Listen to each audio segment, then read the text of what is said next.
Ahoy Rum Explorers, I am Nia and today we're doing 204 for 2024. Yes, 204 rums that you must try in 2024. We're starting with the white rum category and I'm gonna run through this. So this is definitely gonna be part one of many, but I wanna start with the white rums. So I will give you a little bit of description of why I chose this rum and what's so special about it.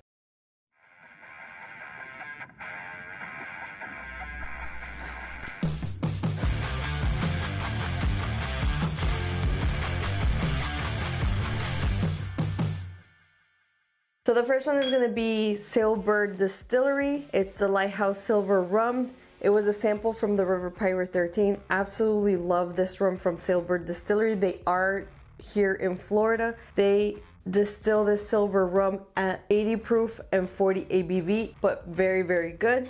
The second white rum I'm going to recommend is One Drop Rum, which is bottled by Toby in the Bahamas. Excellent rum. I really enjoyed this rum when I tried it.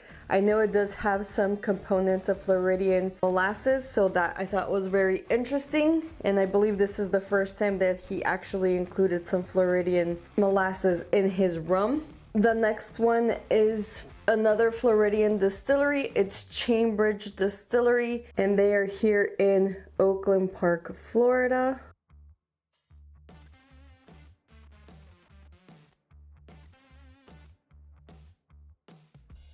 And they do also use Floridian products, so I love supporting locals, as you know, and especially small craft distillers, which is this company. I really enjoyed their mojito in their tasting room. The next one is gonna be City Gate Tropical Rum.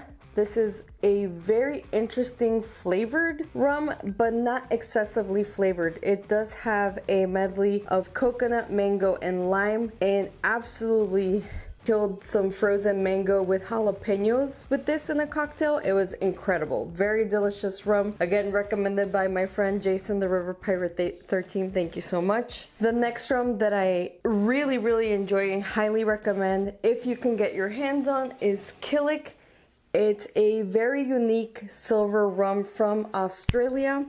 They use a Jamaican style of not only fermentation for this, which makes it very interesting, but even in the distillation process, you don't get so many funky notes from it. It literally smells on the nose like bubblegum, so definitely recommend this one. The next one is one that's easily accessible, and it's Trois Rivières, which is a Cuvée de l'Océan. It's a rum, RHUM, which harvest sugarcane very close to the ocean, so there's a very interesting salinity to this rum, which I absolutely enjoyed. And let's talk about bottle presentation. I totally fell in love with it. I didn't even hear about anything, but once I got it, it was incredible. So this is what the bottle looks like. And this is easily accessible, and I think it doesn't cost more than like 20 to 30 bucks, but definitely worth it. Very unique. Next bottle is gonna be a Haitian rum. This one is Sans Ange, which is in Creole, and it basically means without angels. So it's a rum agricole that hasn't been aged because of the angel share, but it's basically a blend of Clairon and agricole rums from Haitian producers. Absolutely love the presentation of this. And it is a tremendous rum. If you're familiar with Clairon, you guys know that La Maison Bellier is totally involved in these bottles, so definitely had to scoop this one up. Continuing with the Haiti train, obviously the Clairon Vaval, tremendous rum, harvested in 2018. It's a pot still proof rum. 49.5 alcohol by volume.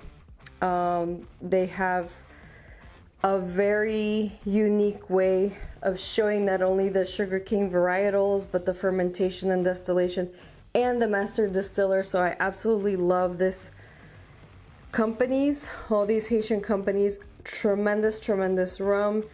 This kind of tastes as close as I would think if you've sucked on sugarcane. Just like suck the juice out of a real sugarcane. This is the closest thing that I imagine this rum tastes like. And the final bottle of Haitian rum is gonna be my absolute favorite, Clairon Le Rocher. This absolutely blew my mind. It has an incredibly unique palate to where it's very savory, and the rum reminds me of a very well-aged blue cheese or very well-aged cheeses, so a little bit of that funky cheesy note to it, which I absolutely love. And this one is same thing, is a lot of description. They're all pot still rums, but they have the harvest age, the varietal of sugar cane, the fermentation, a lot of information, which I absolutely love. Very, very cool bottle. If you see these, definitely scoop these up because now apparently they're a true commodity, and I agree. The next rum I'm going to recommend is this Guyana PM. This is quite an interesting release from the 1423.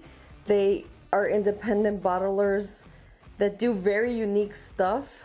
They're basically known for hand choosing unaged rum with particularly powerful flavors.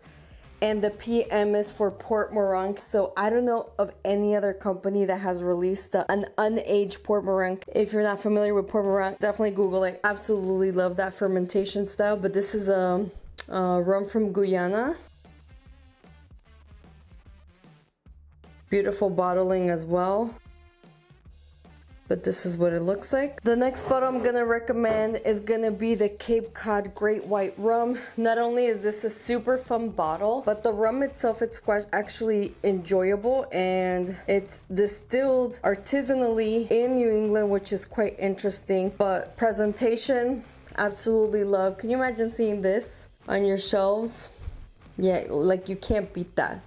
And the rum's pretty good. I made some killer daiquiris with this, and obviously enjoyed it during Shark Week, so it's a cool celebration of Shark Week and having some great rum. The next one is gonna be Revenge Rum, which is out of West Palm Beach here in Florida. They use some very interesting fermentation methods to kind of replicate Caribbean fermentation. I really enjoy their rum. They make some really great cocktails. Definitely keep an eye out for these guys because they are getting into aging some pretty interesting stuff. So if you see this on the shelf, this is their basic rum, but their aged stuff that I've tried, I've gotten a sneak peek, is incredible, and they start with this. So if you start with something great, you can only imagine what's aged, but really enjoy them as people. Really, really nice guys over there, so love supporting them, recommending their rum. The next one is gonna be a classic, which is Rum Fire, which is a white overproof rum from Jamaica. Very, very funky, makes some amazing cocktails. Now typically you do Ray and Nephew with Ting, but we did try the Rum Fire with Ting as well, and it was really, really good. Ting is a grapefruit soda that's available in Jamaica, but if you are here in Florida as well, you might find them in some Caribbean grocery stores. So this is a small bottle of Rum Fire.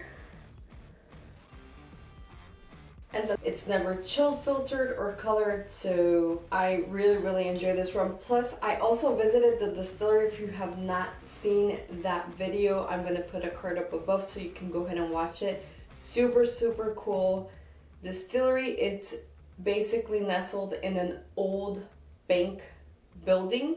So the tasting room bar is actually kind of developed like inside the vault. Definitely check it out if you're in the Waco, Texas area. But this is what this bottle looks like. As you can see, very modern, cool labeling. The next and probably the newest bottle, not only here in the studio, but also here in America, is the Worthy Park Overproof. People are making some tremendous daiquiris with this, so highly recommend if you can plunder this rum, get it. I got it when I went on my trip to Jamaica. And this is what the bottle looks like up close. Next little mini I want to talk about is the Donku Naranja, which means Donku Orange, and this is a tremendous rum. Actually, I really, really enjoy this rum. I'm still trying to figure out what cocktail to make with it because I don't want to overpower the orange taste. But if you can get this rum, this is what it looks like. And it's actually pretty cheap, but it was one of their new releases over the summer. Who would have thought? Orange. And the next bottle that I'm going to recommend for 2024 is going to be the Holmes Key. Basically all his bottles from Reunion, but this one was specifically my favorite because it has very heavy savory notes. This is the Grand Arôme rum. This is what the bottle looks like. Tremendous distillery. Tremendous rum too. Yeah, this is from Distillery de Savannah. The source is molasses and it is column still distilled rum. The next one is gonna be Pedro Mandinga rum. It's on the sweeter side naturally, but what I love about this rum is the source material is raspadura, which is dehydrated sugarcane juice. There's only 2 rums in my collection that their sourcing is from that. It's this one and then the other bottle from Beer Distillery up in Michigan, in Comstock, Michigan. Both of those rums that I have in my collection are made from raspadura or dehydrated sugar cane juice, but I absolutely love this. They're in Panama. You can actually now get their coffee liqueurs here in the US. The white hasn't come yet, but I'm hoping they'll bring it next year. But this is what the bottle looks like. There's a lot of history in the labeling. If you did not watch our interview with Christiane during International Women's Month, definitely check it out. I'm gonna put a card up above it when I did the takeover. Paul from Drummers and Rums podcast, I took over his channel, so we interviewed her in there and she talks a lot about the history of the labeling, which is very, very cool. The next one is more like, I feel like sentimental value because I did get it in the Galapagos Islands during our trip. It is an aguardiente or firewater, but it is considered a sugarcane liquor or spirit. So definitely enjoyed this. If you are ever in the Galapagos Islands by the giant tortoise sanctuary, they sell this rum there. And this is what it looks like. As you can see, there's a giant tortoise right there. But it was actually quite smooth. As I don't typically drink aguardientes or fire waters, but I really enjoyed this one. As you can see, it's almost gone. The next bottle is a classic, and I actually won this whole kit, which was to make tea punches, but it's from Clement, which is one of my favorite distilleries, and this is their classic rum rhum agricole. This is 40% ABV, 80 proof. Quite cheap bottle if you manage to find it. I don't consider this an entry-level rum like rhum for anybody out there because it is quite potent. But if you like drinking tea punches, this is the rum for you. And last but not least, in the white rum category, Rum Bar's White Overproof Pot Still Jamaican Rum. Again, this is also made in Worthy Park Estate.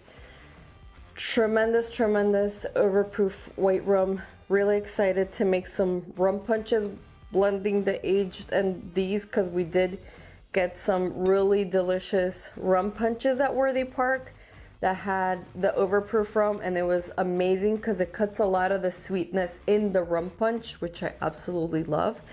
But this is what the bottle looks like.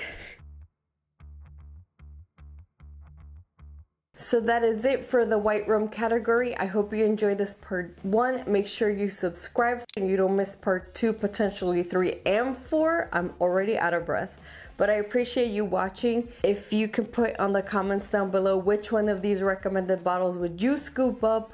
Again, hit that like button if you like these multi-part videos, and I look forward to the next rum in part 2.